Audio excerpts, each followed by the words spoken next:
Assalamualaikum warahmatullahi wabarakatuh. Innal hamdalillah nahmaduhu wa nasta'inuhu wa nastaghfiruh. Na'udzu billahi min shururi anfusina wa min sayyiati a'malina. Man yahdihillahu fala mudilla lahu wa man yudlil fala hadiya lahu. أشهد أن لا إله إلا الله وحده لا شريك له وأشهد أن محمدا عبده ورسوله وبعد. Kita sampai 116. An Jabirin radhiyallahu anhu qala Rasulullah sallallahu alaihi wasallam yub'atsu kullu 'abdin, setiap hamba nanti akan dibangkitkan, ala ma mata 'alaih, berdasarkan bagaimana dia mati. Maka nanti ada hamba yang diketahui oleh semua orang, oh dia mati ketika sujud. Oh, orang ini mati ketika sedang sedekah. Orang ini mati ketika sedang iktikaf. Orang ini mati ketika sedang melempar jumrah. Orang ini mati ketika sedang minum khamr. Ketika sedang berjudi. Ketika sedang korupsi dan seterusnya. Maka waliyadzubillah na'udzubillah min dzalik, jangan sampai kita mati dalam keadaan maksiat. Oleh karena itu jangan maksiat. Karena kita akan dimatikan bagaimana kebiasaan kita. Kenapa si fulan mati dalam keadaan sujud? Kebiasaan dia. Kenapa si fulan mati dalam keadaan sedang nyanyi-nyanyi, karaokean? Ya karena kebiasaan dia. Maka jangan pernah membiasakan perbuatan buruk. Biasakan oleh kita kebiasaan baik. Bismillah, mulai sekarang. Yang masih sholat di rumah, bismillah. Bertekad, Ramadan ini, mulai Ramadan ini, saya tidak akan pernah sholat di rumah lagi. Dengar azan langsung ke masjid. Dengar azan siap-siap ke masjid. Gitu ya. Siapkan diri untuk selalu baca Al-Quran. Jangan hanya di bulan Ramadan. Ramadan terutama tahun ini, itu sebagai awal. Jangan kebiasaan kaum kita yang tidak baik selama ini, Ramadan habis-habisan. Baca Al-Quran, sedekah, mencari ilmu. Selesai Ramadan, selesai sudah. Kembali subuh kesiangan, kembali sholat di rumah, jangan seperti itu. Terus menjadi kebiasaan kita, walaupun sedikit. Madawamal abdu wa in qalla. Yang sangat disukai oleh Allah itu yang dawa, ajak, rutin.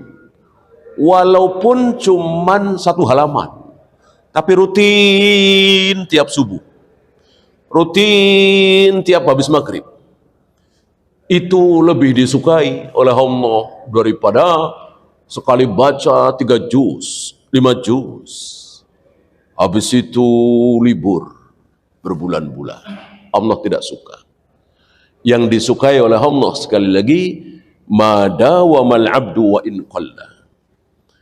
Apa yang dirutinkan oleh seorang hamba walaupun sedikit. Nanti nambah lagi, nanti nambah lagi. Nanti nambah lagi. Sifat ibadah sunnah kan seperti itu. Akhirnya jadi kebiasaan kita. Berapa banyak saudara kita, mungkin termasuk antum, merasa rugi. Hari ini belum baca Al-Quran. Gitu. Hari ini belum sholat duha, merasa rugi. Hari ini belum sedekah, merasa rugi. Karena apa? Kebiasaan. Gitu. Bahkan sahabat itu ada yang rela memberikan berapa ekor unta. Gara-gara apa? Gara-gara unta telat sholat berjamaah. Gara-gara dia ngurus unta, dia telat sholat berjamaah, dia nyesel bukan main, dia sedekahkan beberapa ekor unta itu. Kenapa? Karena dia merasa rugi. Nah, sudah menjadi kebiasaan. Ya, rawahu Muslim, hadis ini sahih, riwayat Imam Muslim. Ada 3 fawaid dari hadis ini. Yang pertama, hathul insani ala husnil amal. Menganjurkan manusia untuk berbuat baik. Liyakuna anisuhu yaumal mahsyar. Agar itu menjadi tandanya, menjadi predikatnya di padang mahsyar. Oh, mati dalam keadaan sholat. Oh, mati dalam keadaan saum. Oh, mati dalam keadaan sedang tawaf, sedang sa'i. Gitu.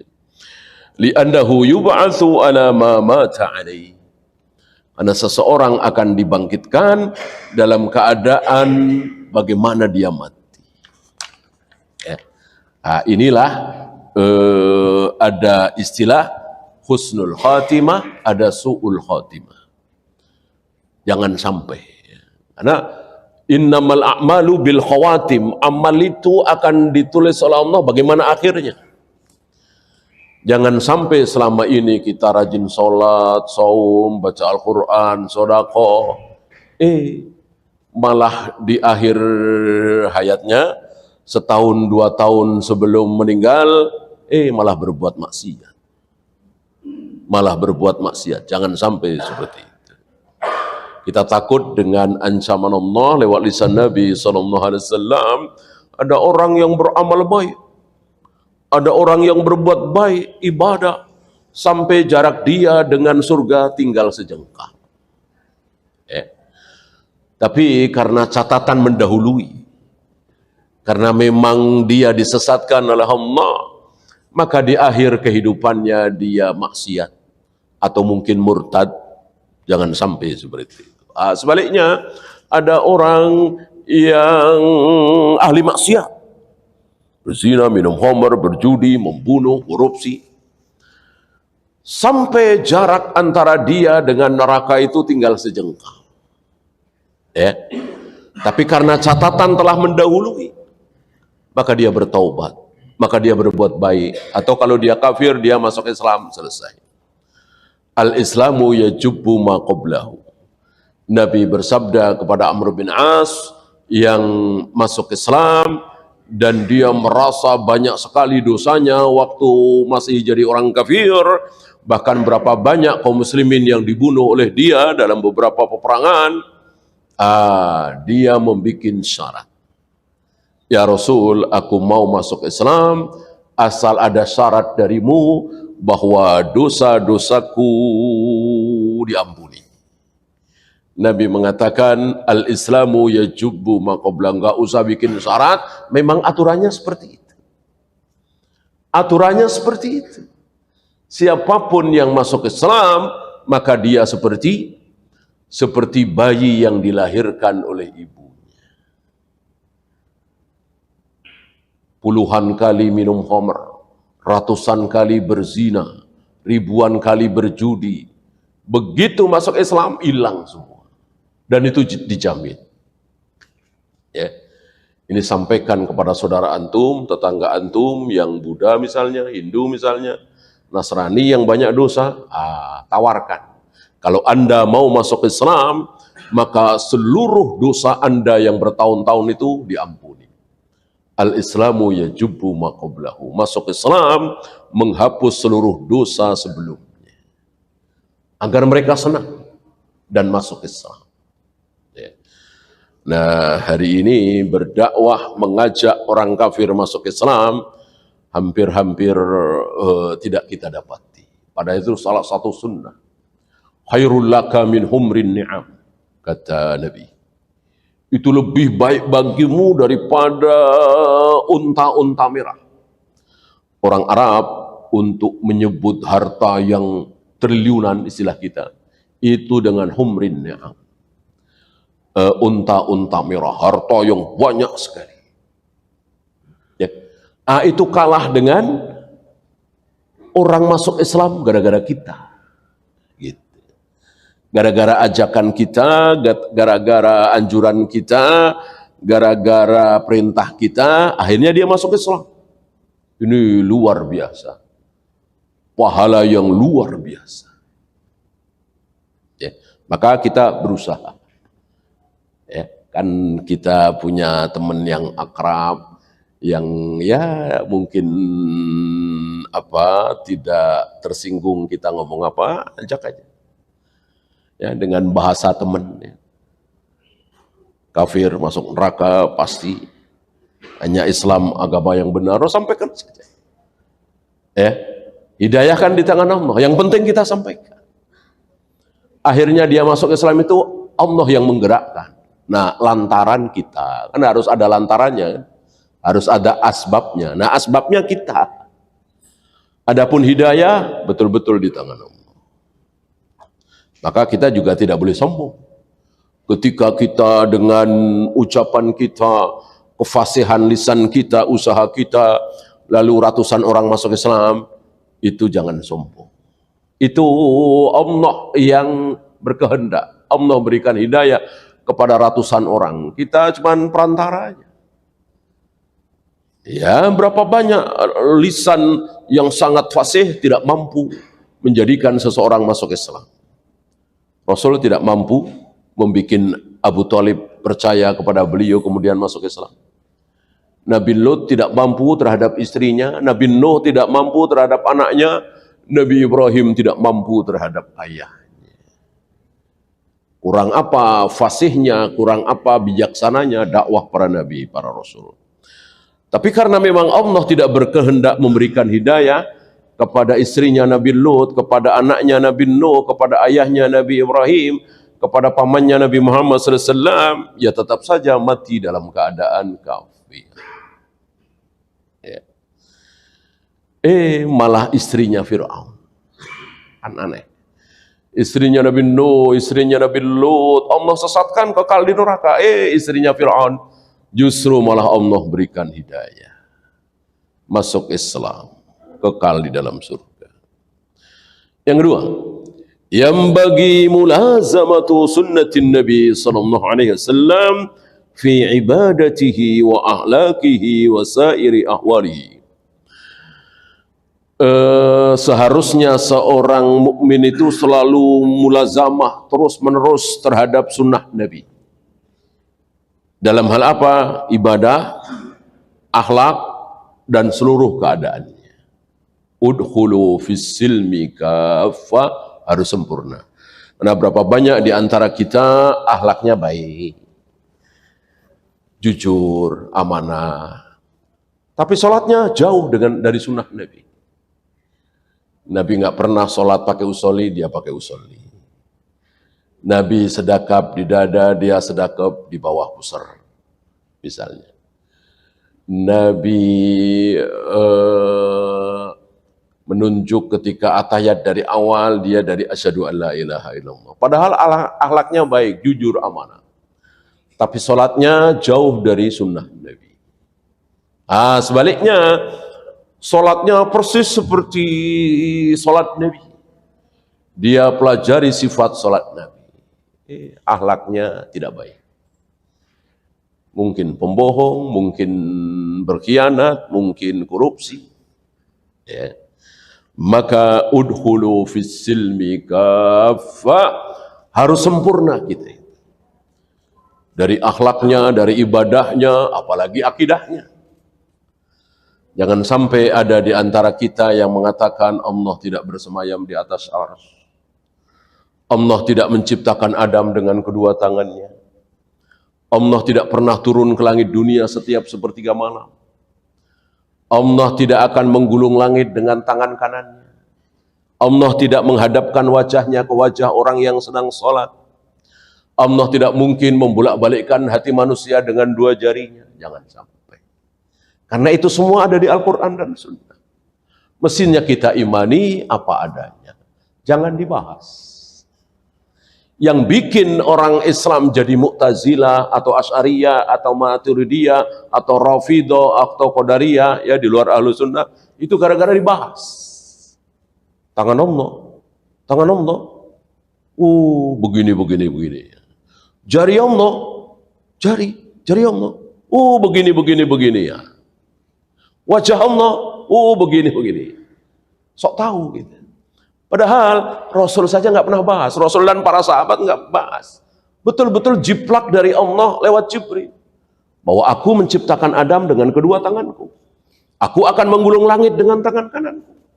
Aku akan menghentikan geraman jahannam dengan telapak kakiku. Aku membolak-balikkan hati manusia dengan dua jariku. Aku menghadapkan wajahku ke wajah orang yang sedang sholat. Nggak dibahas oleh Rasul dan para sahabat. Hanya diimani apa ada. Dan mengambil konsekuensinya. Allah turun ke langit dunia setiap sepertiga malam. Mumpung Allah turun ke langit dunia nih, sekarang kan sedang sepertiga malam nih, sejam, setengah jam sebelum subuh, berdoalah. Dan itu memang perintah Nabi. Karena Allah turun ke langit dunia ada maksudnya. Apa? Aku sedang mencari siapa yang sedang berdoa akan aku kabulkan. Begitu. Termasuk ketika kita meyakini bahwa saat kita sholat di depan wajah kita ada wajah Allah. Maka kata Rasul dan para sahabat membahas tentang sifat Allah itu, akidah itu, tauhid itu sederhana, sedikit, tidak bertele-tele, tidak berpanjang lebar. Beda dengan Asy'ariyah, Maturidiyah, Qadariyah, Jahmiyah, Jawariyah, berjilid-jilid kitab. Karena jari Allah dibahas bertele-tele. Wajah Allah dibahas bertele-tele. Allah turun ke langit dunia setiap sepertiga malam dibahas bertele-tele. Rasul dan para sahabat tidak pernah bahas. Tapi mengambil konsekuensi. Ya. Dan antum barangkali pernah merasakan. Berdoa nggak dikasih, berdoa nggak dikabulkan. Begitu antum bangun malam, sepertiga malam, 2 jam, 1 jam, setengah jam sebelum subuh, dikabulkan.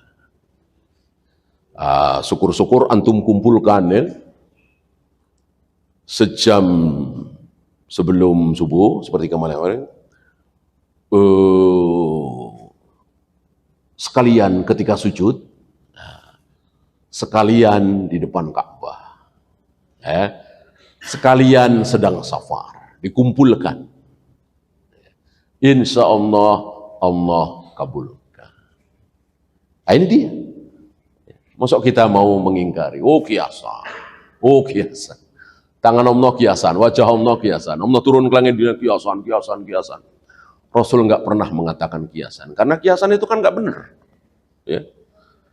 Seperti bahasa kita kiasan, hidung belang, muka tembok, apalagi mata keranjang. Apa iya matanya keranjang? Apa iya mukanya tembok? Apa iya hidungnya belang? Ya, itu kan nggak benar. Kata-katanya nggak benar. Kalau kita bilang Allah menciptakan Adam dengan kedua tangannya, berarti nggak benar. Ya, kiasan berarti kan nggak benar. Bukan arti sebenarnya. Arti sebenarnya hanya kita nggak paham gitu. Hanya kita ini siapa sih?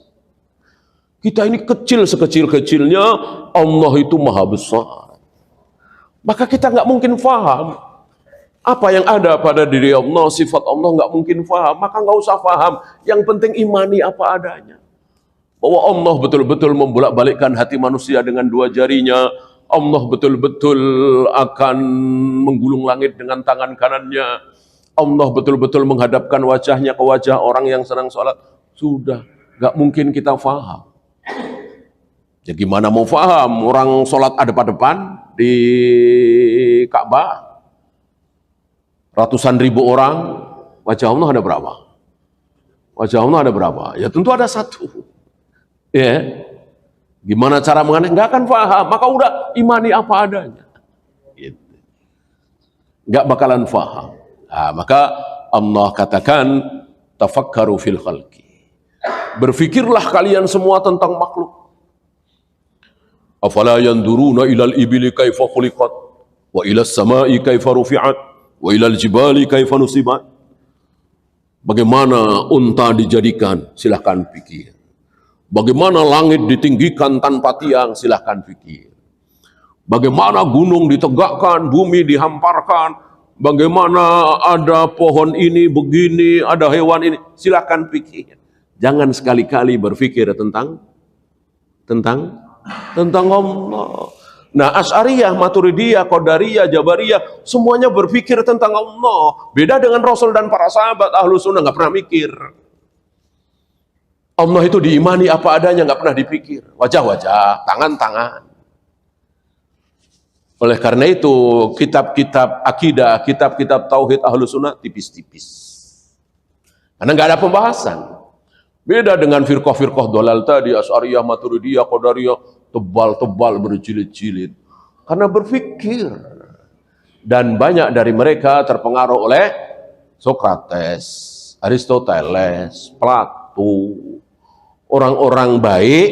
Ya, mereka ini orang-orang baik, ingin taat kepada Tuhan. Tapi mereka nggak dapat wahyu.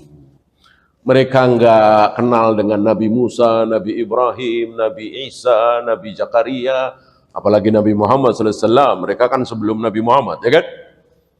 Mereka ingin mengenal Tuhan, tapi tanpa wahyu, ya sesat. Ya sesat. Tanpa wahyu, tanpa Al-Quran dan Sunnah, nggak bakalan orang bisa tahu Allah itu seperti apa. Ya, satu lagi. Al-izdiyadu minat ta'ati fi sairil awqat. Menambah ketaatan di setiap waktu. Bertambah umur, bertambah ketaatan, bertambah umur, bertambah ketaatan terus. Maka sebaik-baik umur itu umur yang apa? Pendek apa panjang? Nah, panjang. Tapi dipakai untuk taat. Itu sebaik-baik umur. Umur 30 tahun dalam keadaan taat, bagus. Umur 40 tahun dalam keadaan taat, tentu lebih bagus. Berarti kan sholatnya lebih banyak, saumnya lebih banyak, baca Al-Qurannya lebih banyak, sedekahnya lebih banyak. Umur 50 tahun dalam ketaatan lebih baik lagi, umur 60 tahun dalam ketaatan lebih baik lagi. Itulah sebaik-baik umur, panjang dan dipakai untuk taat. Seburuk-buruk umur? Yang mana? Sama, panjang juga, tapi dipakai untuk maksiat. Ya seperti orang-orang kafir. Walaupun dia jujur, amanah, nggak pernah berzina, minum khamar, berjudi, tiap hari maksiat itu orang kafir. Orang nggak pernah sholat, bahkan nggak pernah mandi junub. Ya. Tiap hari berdosa, tiap hari berdosa, tiap hari berdosa. Itulah orang-orang kafir. Ya, dan sengaja Allah memanjangkan umur sebagian orang-orang kafir, mungkin sebagian besar orang-orang kafir, supaya bertambah dosanya, bertambah umur, bertambah hari, bertambah dosa, bertambah hari, bertambah dosa.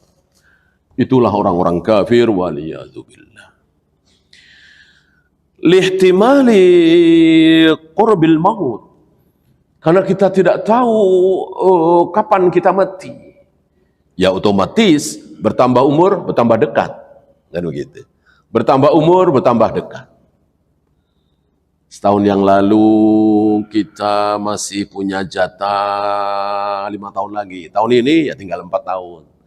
Tahun depan tinggal 3 tahun. Tahun depannya lagi tinggal 2 tahun, terus berkurang kan. Jatah hidup kita di dunia ini berkurang. Wa 'alal khususi fi halatil kibari wal marad. Secara khusus ketika tua renta, ketika sakit, maka sangat tidak pantas orang sakit itu disuguhi di rumah sakit itu hiburan televisi, sangat tidak pantas. orang sakit itu pantasnya zikir, oke? Atau kalau mau setelin televisi atau radio ya nasihat, ceramah. Bukan malah nonton hiburan. Orang kafir seperti itu.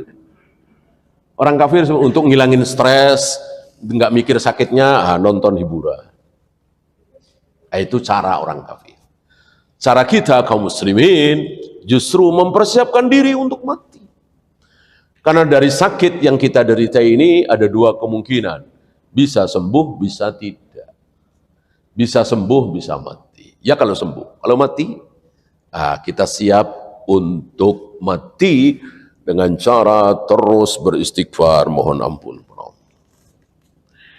Li'annal a'mala bikhawatimiha. Karena amal itu tergantung akhirnya. Ya. Wallahu a'lam. Ya, kita sisakan waktu mungkin 7 menit atau 6 menit untuk soal jawab. Ada pertanyaan?